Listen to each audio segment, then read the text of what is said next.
Halo para pelayarku, jumpa lagi dengan layar 360 yang kali ini akan menceritakan alur dari film live action yang berjudul Rurouni Kenshin The Final yang merupakan film keempat dari serial film Rurouni Kenshin. Dengan mengusung tema balas dendam, pastinya film ini sangat seru dan cukup memacu jiwa-jiwa berontak yang ada di dalam diri Anda.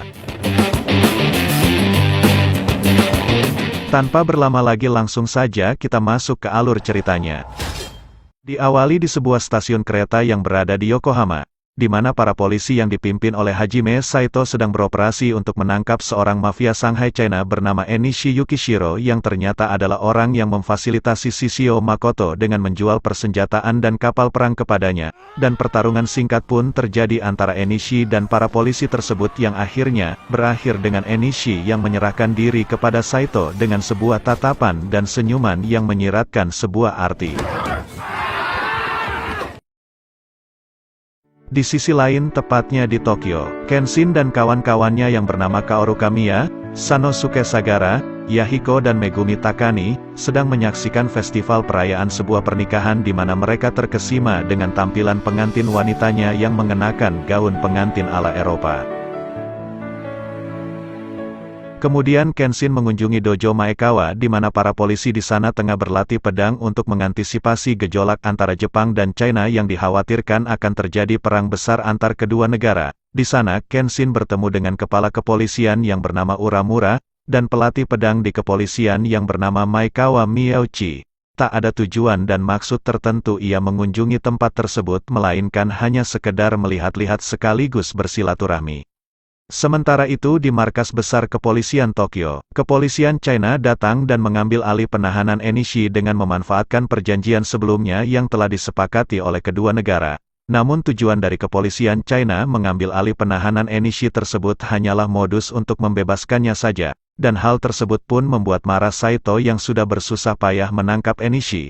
Meskipun sebenarnya Enishi menyerahkan diri sendiri, akan tetapi pihak kepolisian Jepang tidak menyerahkannya begitu saja. Sang komandan menyusupkan mata-mata untuk mengawasi pergerakan orang-orang China itu sekaligus mencari tahu lokasi gudang senjata mereka, dan mata-mata itu adalah Cho Sawagejo, mantan anggota Jupongatana atau 10 pedang Shishio Makoto. Meskipun sebenarnya tidak bisa sepenuhnya mempercayai Cho, Saito terpaksa menerimanya karena itu adalah keputusan dari atasan.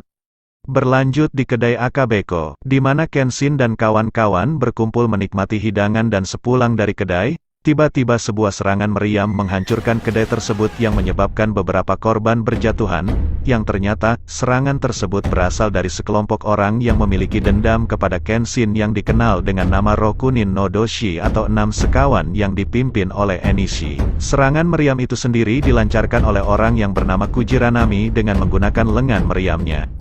Kepolisian yang tiba di lokasi pun bersamaan dengan Kenshin menuju ke Bukit Ueno yang disinyalir sebagai pusat dari tembakan. Namun sesampainya di sana, mereka tidak menemukan bekas senjata maupun jejak dari meriam itu sendiri melainkan hanya secarik kertas yang bertuliskan Jinchu yang artinya penghakiman manusia. Yang mana pesan tersebut sebenarnya ditujukan untuk Kenshin di mana saat ia masih menjadi Batosai si pembantai, dirinya selalu meninggalkan pesan serupa setelah menghabisi targetnya. Dan ia pun mulai memahami situasi tersebut kalau ada seseorang yang ingin balas dendam kepadanya. Kemudian Saito muncul dan memberitahukan kepada Kenshin kalau ada seseorang dari China yang ingin membalas dendam kepada Kenshin. Di malam itu, orang-orang yang menjadi korban ledakan kedai Akabeko dirawat oleh Megumi termasuk Sekihara dan Tsubame yang merupakan pemilik kedai sekaligus sahabat dari Kaoru dan Kenshin. Lalu di saat yang bersamaan, kembali terjadi serangan lain di 2 titik sekaligus yaitu di Dojo Maekawa dan rumah Kapol Uramura. Kenshin dan Sanosuke pun bergegas menuju ke tempat kejadian di mana Sano menuju ke dojo dan Kenshin menuju ke rumah Uramura yang ternyata sedang terjadi pembantaian di rumah Uramura yang dilakukan oleh salah satu anggota 6 sekawan bernama Hyoko Otowa.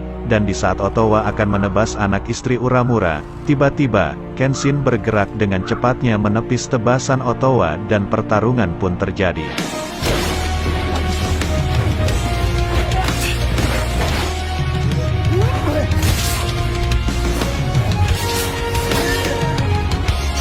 Setelah kalah dari Kenshin dan tak berdaya lagi, Otowa meledakkan dirinya sehingga membuat rumah Uramura hancur berantakan, dan beruntungnya, Uramura beserta anak istrinya berada di luar saat ledakan itu terjadi.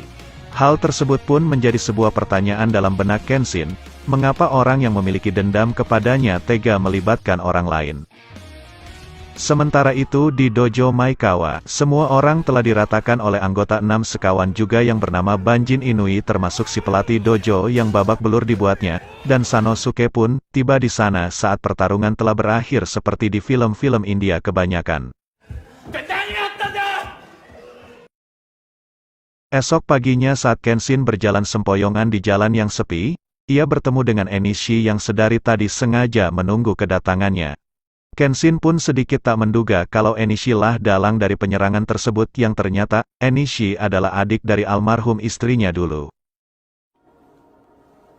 Enishi menyatakan untuk membalas dendam atas kematian kakaknya saat 14 tahun yang lalu di mana terakhir kalinya ia melihat sang kakak yang tewas tertebas oleh pedang Kenshin, dan ia pun mengatakan kalau pembalasannya bukan dengan cara menghabisi Kenshin secara langsung melainkan dengan menyakiti orang-orang terdekat Kenshin terlebih dahulu. Enishi pun sedikit mengisahkan perjalanan hidupnya saat di Shanghai, China yang nyaris tewas di sana dan berjuang hingga akhirnya ia menjadi mafia besar di sana yang mana itu semua ia lakukan hanya untuk satu tujuan yaitu, balas dendam kepada Kenshin. Singkat cerita esok pun tiba. Kenshin meminta kepada Kaoru untuk mengumpulkan teman-temannya dan kemudian menceritakan kalau penyerangan yang terjadi adalah sebagai pembalasan dendam kepadanya yang dilakukan oleh Enishi, adik dari almarhum istrinya. Ceritanya bermula saat pertama kali Kenshin bertemu dengan almarhum istrinya yang bernama Tomoe di sebuah kedai, di mana saat itu Tomoe diganggu oleh dua om-om senang dan Kenshin yang melihat hal itu pun langsung menolongnya.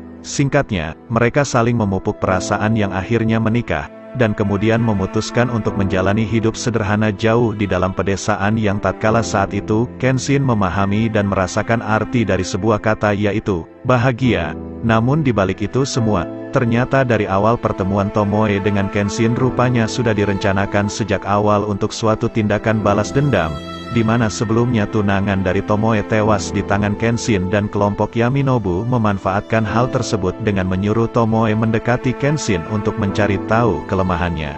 Hingga di suatu hari, Tomoe pergi dengan meninggalkan sebuah buku hariannya yang ditemukan oleh Kenshin, yang mana buku tersebut menceritakan masa lalu Tomoe yang pernah memiliki tunangan bernama Kiyosato yang tewas saat terjadi kerusuhan di Kyoto, dan Kenshin pun mengingat kalau dulu ialah yang telah menghabisi Kiyosato. Lalu di saat hari pembalasan dendam tiba, di mana pemimpin dari kelompok Yaminobu yang bernama Tatsumi bertarung dengan Kenshin, tiba-tiba saja Tomoe menahan tebasan Tatsumi yang akhirnya ia sendiri pun terkena tebasan pedang Kenshin, dan dari sinilah awal mula bekas luka yang ada di wajah Kenshin serta timbulnya dendam yang membara dari Enishi. Setelah mendengar cerita Kenshin, teman-temannya pun turut merasakan kepedihan yang dirasakan Kenshin. Di sisi lain, Cho Sawagejo memberikan Saito peta lokasi gudang senjata milik Enishi yang berada di Yokohama. Namun sebenarnya, lokasi tersebut hanyalah sebuah jebakan yang diberikan atas perintah dari bawahan Enishi yang bernama Wu Heixing. Dan kemudian Cho menemui Enishi untuk meminta imbalan, akan tetapi saat ia melihat sebuah pedang yang bagus di sana, dirinya pun mencoba pedang tersebut dengan menantang Enishi duel.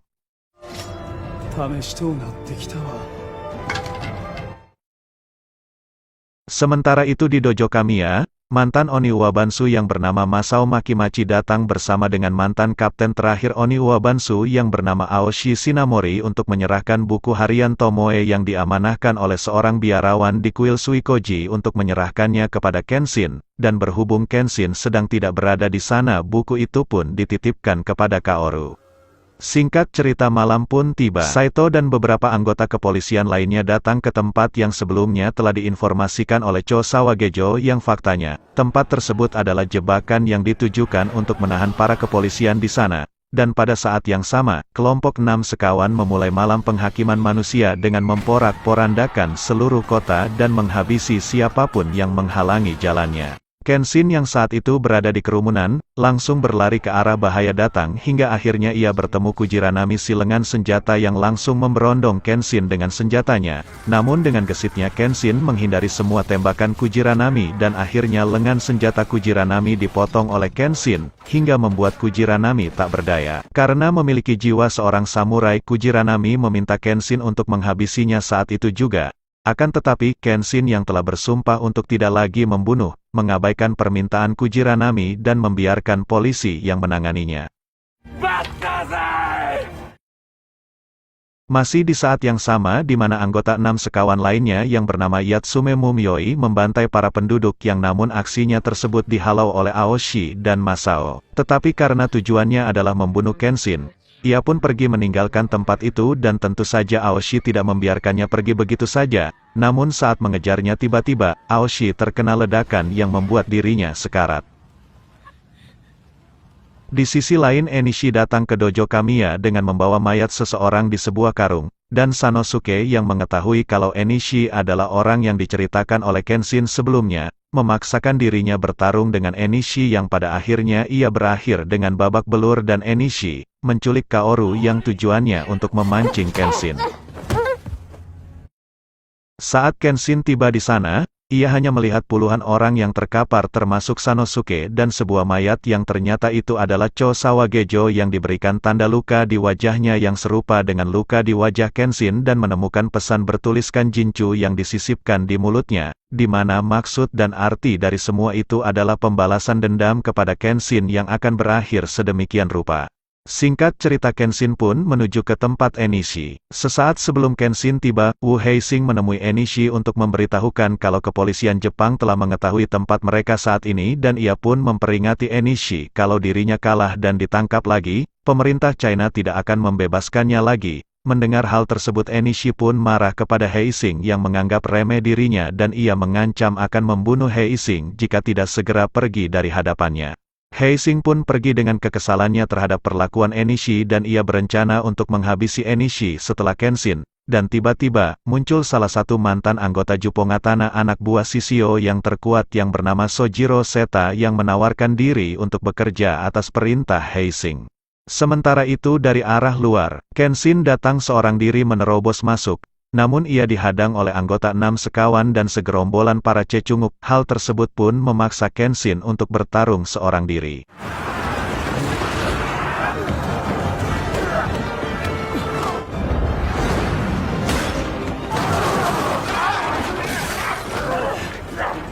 Kemudian tiba-tiba saja bantuan datang dari teman-temannya dan kepolisian. Mereka memberi Kenshin jalan untuk maju menemui Enishi. Akan tetapi ketika memasuki ruangan, dirinya kembali dihadang oleh Heising dan pasukannya dengan senjata api. Namun dengan kelincahannya, Kenshin berhasil mematahkan serangan Heising dan menganggap kalau semua itu hanyalah sebuah mainan. Lalu tiba-tiba, Sojiro muncul di hadapannya yang ternyata, ia mengkhianati Heising dan membantu Kenshin karena dirinya sangat menghormati sikap samurai Kenshin. Hingga akhirnya, Sojiro menyuruh Kenshin untuk maju ke tempat Enishi. Sementara dirinya menghadapi Heising beserta pasukannya. Dengan gagahnya, Kenshin berjalan menuju ke tempat Enishi berada dan pertarungan pun tak terhindarkan lagi.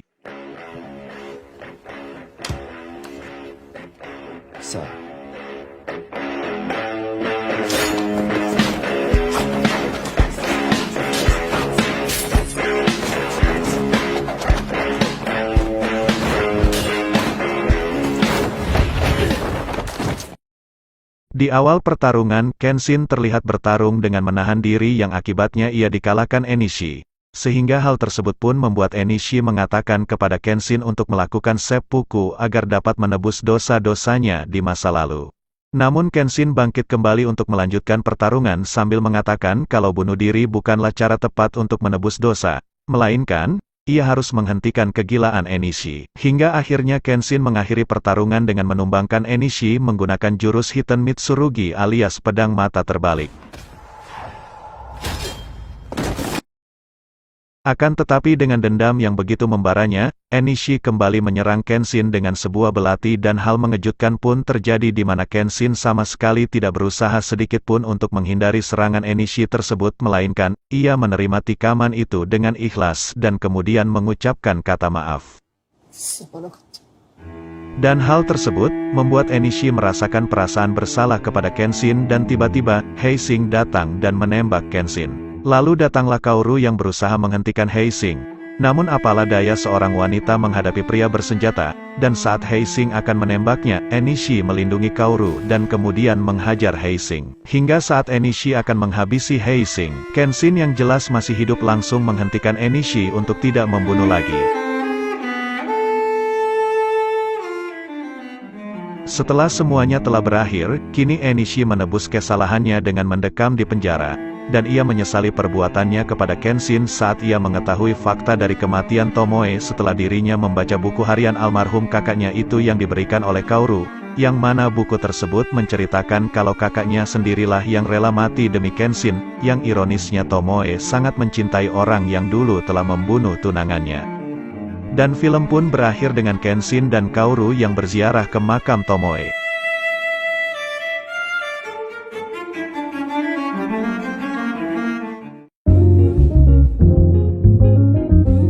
Pesan yang dapat kita ambil dalam film ini ialah, jangan suka menyimpan dendam kepada orang lain, karena dendam tidak baik untuk kesehatan.